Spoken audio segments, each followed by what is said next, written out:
तो hello guys, welcome to the video. तो जैसे कि आप लोगों को पता है कि कल शाम पे एसबीआई क्लर्क प्रीलिम्स का रिजल्ट आउट हुआ था।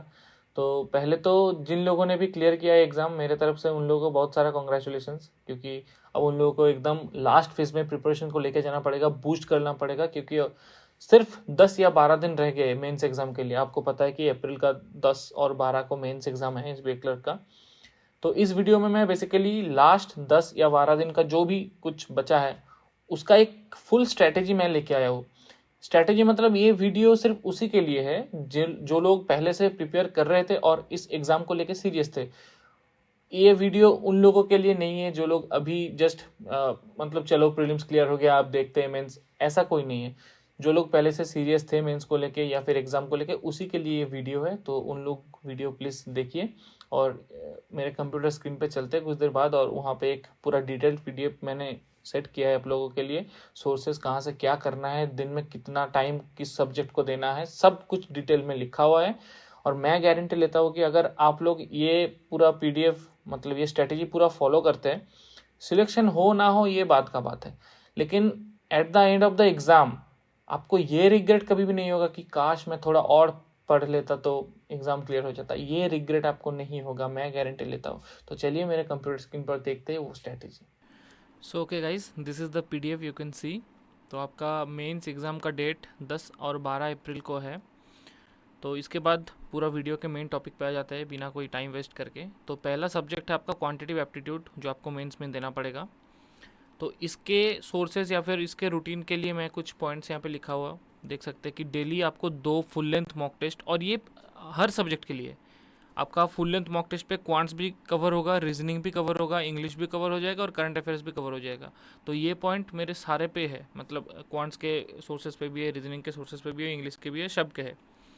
तो ये हो गया आपका पहला पॉइंट कि आपको daily 2 full length mock test देना है। एक गाइडली का दो, एक टेक्स्ट बुक का दो। सुबह में आप गाइडली दे दो, शाम पे आप टेक्स्ट बुक का दे दो, या फिर वाइस वर्सा, ऐसा कुछ कर लो। अच्छा, इसके बाद 2 सेक्शनल मॉक टेस्ट आपको देना पड़ेगा क्वांट्स का। और ये मैं सजेस्ट करता हूँ कि आप टेक्स्ट बुक से मत दो, क्योंकि उसका लेवल थोड़ा इजी रहता है, लेकिन रियल एग्ज़ाम का लेवल अगर आपको चाहिए तो आपको गाइडली से देना पड़ेगा। तो आपको 2 सेक्शनल मॉक टेस्ट क्वांट का गाइडली से देना पड़ेगा। उसके बाद ये सी नंबर जो पॉइंट है, इसमें मैंने लिखा है कि if possible solve 1 paper of the SBI clerk mains exam from the Guidely PDF bundle. Guidely PDF bundle जिन लोगों के पास है उनको पता है कि वहाँ पे एक एग्ज़ाम रिलेटेड एक सेक्शन रहता है जहाँ पे हर एक एग्ज़ाम का IBPS PO SBI PO SBI clerk IBP वगैरह वगैरह, ऐसा सब एग्ज़ाम का अलग अलग लेवल का अलग अलग क्वेश्चन का PDF रहता है। डेली टारगेट 50 दिन का टारगेट रहता है, डेली PDF होता है। क्वांट्स का अलग PDF, इंग्लिश का अलग PDF, रीजनिंग का अलग PDF, ऐसा कुछ।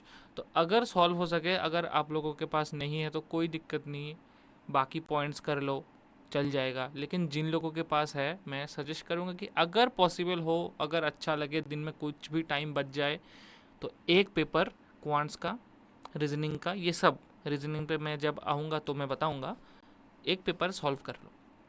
अच्छा, उसके बाद जो मेन इंपॉर्टेंट बात मैं आपको कहना चाहता हूँ कि बहुत सारे लोग कहते हैं कि सर मेरा यूट्यूब पे क्लास करते करते टाइम चला जा रहा है, मैं प्रिपेयर कब करूँ। तो इस टाइम पे क्या मतलब, एग्ज़ाम के पहले पहले मैं सजेस्ट करूँगा कि यूट्यूब पे आप लोग लाइव क्लास मत देखिए।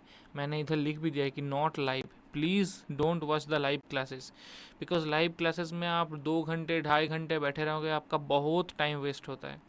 अब रिकॉर्डेड क्लास देखो, 2x के स्पीड पे करके देखो। और मैं सजेस्ट करता हूँ कि लाइक मान लो कि कोई सर है, हर्षल सर, एक मैथ्स करा रहा है, तो लाइव क्लास में क्या होता है, मैथ्स को स्क्रीन पे दिखाया, फिर थोड़ा टाइम दे रहे कि बच्चों आप लोग करो, उसके बाद मैं सॉल्व करवा देता हूँ। तो वो टाइम आपका वेस्ट है ना। अगर आपको वो क्वेश्चन आ गया तो मैं सजेस्ट करूँगा कि रिकॉर्डेड क्लास देखो, 2x के स्पीड पे चला लो यूट्यूब पे। क्वेश्चन जब दिखाए स्क्रीन पे तब पॉज कर लो, खुद से सॉल्व कर लो, स्किप करके दूसरा क्वेश्चन, सेम प्रोसेस सॉल्व करो। और अगर नहीं हो रहा फिर आप सॉल्यूशन देख लो। तो ऐसे करके आप देखोगे कि 1.5 घंटे का जो लाइव पूरा क्लास है, आप अगर ऐसे प्रोसेस में देखोगे तो आपका 25 या फिर हार्डली 35 मिनट में आपका पूरा क्लास कंप्लीट हो जाएगा। तो लाइव क्लासेस आपको नहीं देखना है। और कुछ मैंने चैनल्स का नाम लिख दिया इस टाइम पे, ये सर लोग क्लास ले रहे हैं यूट्यूब पे, जैसे आशीष अरोड़ा सर का स्टडीफाइड, हर्षल सर का लर्निंग कैप्सूल, मैं जहाँ से करा था प्रिपरेशन, और कौशिक मोहंती सर का कैरियर डिफाइनर। ये सब से आप लोग देख सकते हो, कोई दिक्कत का बात नहीं है। और लास्ट पॉइंट डेली 30 मिनट्स आपका मॉक एनालिसिस। आपने जो फुल लेंथ मॉक टेस्ट दिन में 2 दिए हैं उनका प्रॉपर एनालिसिस आपको करना पड़ेगा। कहाँ पे आपका गलती हो रहा है, कौन से चैप्टर पे आप लैग कर रहे हो, कौन से क्वेश्चन पे आपको टाइम ज़्यादा लग रहा है, वहाँ पे सब दिखा देता है। अभी परसेंटाइल आपका कितना है, एक्यूरेसी के ऊपर काम करना पड़ेगा। मतलब पूरा मॉक का एनालिसिस आपको डेली 30 मिनट्स तक करना पड़ेगा। तो ये हो गया आपका क्वांट्स का स्ट्रेटजी, मतलब टू डू लिस्ट टाइप। अब आता है रीजनिंग। रीजनिंग में भी सेम मैंने जैसे बताया कि आपको 2 full length mock test daily लगाना है, उसमें तो सब सब्जेक्ट्स कवर हो जाएंगे। उसके बाद 2 सेक्शनल मॉक टेस्ट रीजनिंग का। मैं ये भी सजेस्ट करूँगा कि आप गाइडली से करो, क्योंकि टेक्स्ट बुक का लेवल ईजी रहता है थोड़ा रियल एग्ज़ाम के लेवल से। अच्छा, सी नंबर पॉइंट सेम है, अगर आपके पास PDF बंडल है तो वहाँ से एक पेपर सॉल्व कर लो रीजनिंग का। डी नंबर पॉइंट्स भी सेम है। यूट्यूब पे रिकॉर्डेड क्लास देखो अगर आपको देखना ही है, लेकिन मैं सजेस्ट करूँगा कि रीजनिंग के लिए लाइव क्लासेस देखने का कोई ज़रूरत नहीं है। एक पैटर्न है, अगर वो पैटर्न आपको क्रैक कर गया तो आप कोई भी reasoning, even IBPS PO mains level का रीजनिंग, थोड़ा टाइम ज़्यादा लगेगा लेकिन आपको हो जाएगा आसानी से। तो लाइव क्लास मत देखो। और मैंने कुछ चैनल का नाम यहाँ पे लिख दिया है, जैसे स्टडी नीति स्मृति मैम, जहाँ से मैंने करा था, बैंकिंग क्रॉनिकल अंकुश लांबा सर, और अड्डा 247 का सौरभ सर भी कराते हैं, वहाँ से देख लो। और 5 number point same, daily 30 minutes का मॉक एनालिसिस करो। अब आते हैं इंग्लिश पे। इंग्लिश पे क्या है कि इंग्लिश एक ऐसा सब्जेक्ट है जहाँ पे मैक्सिमम स्टूडेंट्स का प्रॉब्लम होता है। तो मैंने बहुत अच्छे से यहाँ पे कैटेगराइज कर दिया है कि कौन क्या क्या करना होगा आपको। तो पहले आते हैं ग्रामर। अब इतने दिन जो पढ़े आप भूल जाओ उसको। लास्ट 10 दिन पे आपको ग्रामर का जो 120 रूल्स ऑफ ग्रामर, इसको अगर आप पूरा 120 रूल नहीं पढ़ पाते कोई दिक्कत नहीं है, मैंने खुद भी नहीं पढ़ा था, इतना चाहिए भी नहीं। आप 70 या फिर 75 रूल्स आप करके जाओ, मोर देन एनफ। और अगर कर सकते हो तो बहुत अच्छा बात है। और वही मतलब लास्ट मोमेंट पे ये सब रूल्स जो भी आपने पढ़ा है रिवाइज कर लो। नए स्टूडेंट्स जो है, मतलब जो लोग पहले ये नहीं किए हैं 120 रूल्स ऑफ ग्रामर, प्लीज़ मत करना। नया करके कुछ करने का कुछ ज़रूरत नहीं है इस 10 दिन में। जो लोग करे हैं पहले वही लोग करें। उसके बाद आते हैं वोकअप। वोकअप में भी सेम है। आप लोग जो लोग निमिषा बंसल या फिर कोई भी सर आपको मतलब आप फॉलो करते थे, उनका डेली जो एडिटोरियल क्लास आपने करा होगा, उनका ही एक वीकली या फिर मंथली जो वोकअप का लिस्ट आता है उसको थोड़ा PDF को पढ़ लो ऊपर से। जैसे मैंने एग्जाम्पल के तौर पर यहाँ पे लिया हुआ कि द्रोना का जो वोकअप मैगजीन रिलीज़ करता है निमिषा बंसल मैम, उनके टेलीग्राम चैनल पे, वो आप चेकआउट कर सकते हो। अच्छा, ये तो गया ग्रामर और वोकअप का पार्ट। अब आता है कि डेली रूटीन आपको क्या होना चाहिए। तो पहले तो सेम आपको 2 फुल लेंथ मॉक टेस्ट देना पड़ेगा, ये तो मैंडेटरी है ही है। उसके बाद 2 सेक्शनल मॉक टेस्ट। इस वाले सेक्शनल मॉक टेस्ट में मैं जैसे पहले क्वांट और रीजनिंग के बारे में मैं बोल रहा था कि आप गाइडली से दो, लेकिन इस वाले में मतलब इंग्लिश के बारे में मैं बोलूँगा कि आप टेक्स्ट बुक से दो, क्योंकि इंग्लिश का लेवल मुझे लगता है कि टेक्स्ट बुक से रिलेवेंट है। गाइडली पे थोड़ा डिफिकल्ट आता है इंग्लिश का क्वेश्चन, और स्मार्ट कीड़ा तो छोड़ ही दो। तो गाइडली और टेक्स्ट बुक, यही दोनों मॉक टेस्ट आप दो, दूसरा कोई मॉक टेस्ट देने का भी ज़रूरत नहीं। और जो लोग ऑलिव बोर्ड वगैरह देते हैं तो ऑलिव बोर्ड और टेक्स्ट बुक, मतलब टेक्स्ट बुक को आपको साइड पर रखना पड़ेगा मैंडेटरी। तो ये हो गया आपका इंग्लिश का 2 full length mock, 2 sectional mock text book से, और 20 मिनट आपको करना है एरर डिटेक्शन का क्वेश्चंस। तो अब कई लोग पूछेंगे कि सर ये कहाँ से मिलेगा। निमिषा बंसल मैम के टेलीग्राम चैनल पर जाओ, मैं डिस्क्रिप्शन पे लिंक दे दूँगा, वहाँ पे जाओ। वहाँ पे देखोगे कि एरर डिटेक्शन का कुछ चेकलिस्ट है, उनको सॉल्व करो। 5-10 चेकलिस्ट सॉल्व करो, आधा घंटे में हो जाएगा। 10 क्वेश्चन है, कर लो यार, आपका एरर डिटेक्शन अच्छे से हो जाएगा। और एक और पॉइंट डी नंबर कि 1.5 घंटा आपको match the column, double filler, single filler, 1 word substitution, word swap, ये मिसलेनियस क्वेश्चंस आपको 1.5 घंटा प्रैक्टिस करना है। कहाँ से करें, सोर्सेज कहाँ पे, आप जो मॉक टेस्ट दे रहे हो फुल लेंथ मॉक टेस्ट या फिर जो सेक्शनल मॉक टेस्ट, वहाँ पे ये सब क्वेश्चन आपको मिल जाएगा।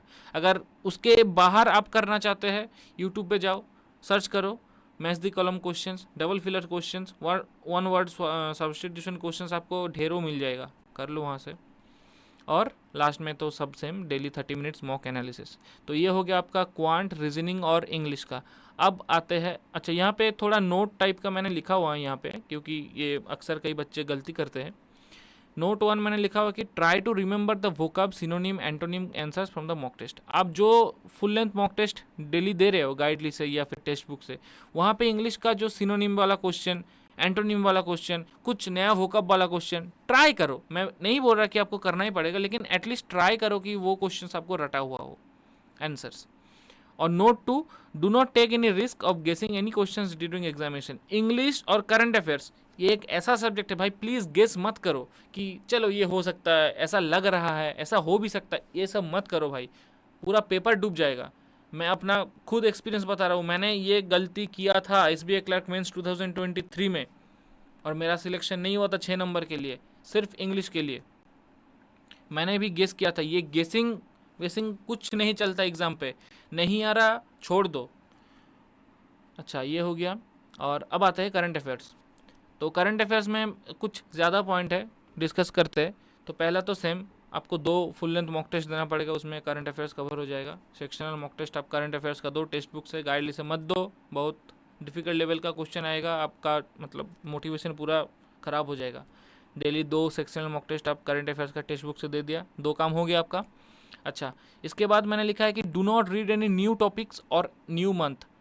अगर आपने कुछ अलग टॉपिक मतलब छोड़ा था पिछले महीने कि ये लास्ट में कर लेंगे, मत करो, उसको छोड़ ही दो, एकदम मत करना।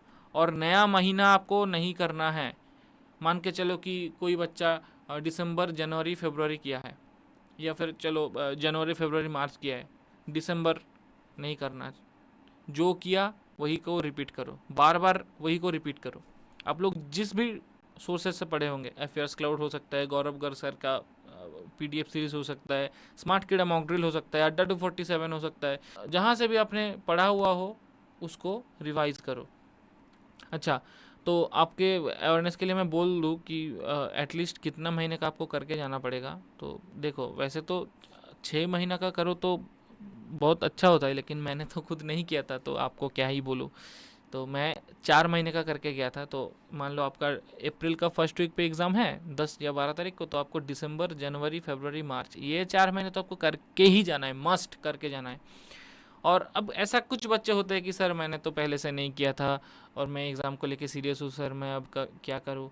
तो मैं उनको सजेस्ट करूँगा कि ठीक है भाई, अब 4 महीने नहीं हो रहा तो क्या करें, एटलीस्ट 2 महीना फरवरी और मार्च ये आपको करके ही जाना पड़ेगा। और अगर हो सके तो अप्रैल का फर्स्ट वीक, मतलब 1 तारीख से 7 तारीख तक का कर लो, मोर देन एनफ। आपको थोड़ा बहुत मतलब, अब देखो करंट अफेयर्स पे आप क्या ही कर लोगे, 50 में से आप थोड़ी ना 40 प्लस नंबर टारगेट करके जाओगे।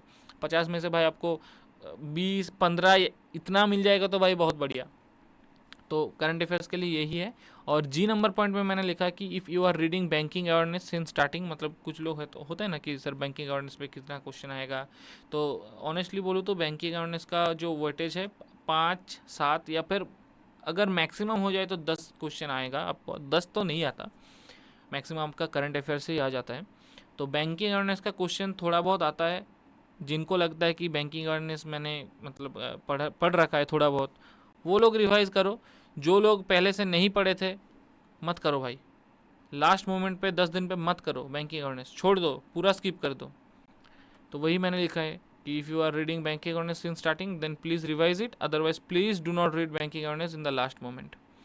तो यही था चारों सब्जेक्ट का फुल, मतलब आपको 10 दिन पे क्या क्या करना पड़ेगा। और नीचे मैंने लिखा हुआ कि जो लोग सीरियसली करंट अफेयर्स पढ़ रहे थे 4 महीने से, वो लोग स्मार्ट कीड़ा मॉक ड्रिल का 4 वीकली क्विजेस होता है, उनको कंप्लीट करके जाओ पूरा। 160 करके क्वेश्चन रहता है एक एक में, मतलब चारों में लगभग 640 क्वेश्चन आपको मिल जाएगा।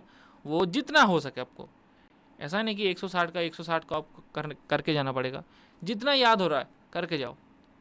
तो यही था चारों का एकदम फुल स्ट्रैटेजी। आप देख सकते हो कि लास्ट 10 या 12 दिन पे आपको ऐसा ही करना है।